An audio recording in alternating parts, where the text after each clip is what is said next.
গাড়ি কেনার টাকা নাই তাই কিনেছি হোন্ডা, আপনার মেয়েকে না পেলে হয়ে যাব গুন্ডা। এই তুই একটা ছোড়া বলতো। ছোড়া বলবো? গোলাপ ফুলের কাঁটা মোর বান্ধবী সাদা মাটা, ফেসবুকে তো রিপ্লাই দেই না। এই ফরমান তুই বলতো বক বেশি ভয়ঙ্কর না মশা বেশি ভয়ঙ্কর?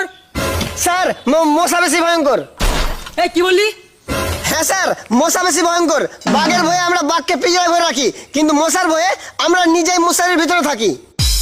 স্যার এবার আপনি বলেন তো কোন প্রাণী দুধ আর ডিম দুটোই দেয়? এই কি বলছিস? এরকম কোনো প্রাণী আছে নাকি? আচ্ছা স্যার, দোকানদার টাকা দিলে দুধও দেয় আর ডিমও দেয়। এই তুই বড় হয়ে কি হতে চাস? স্যার আমি বড় হয়ে দাঁতের ডাক্তার হতে চাই। কেন রে, তুই হাত পা ফুসফুস এগুলো বাদ দিয়ে তুই দাঁত ডাক্তার কেন হবি?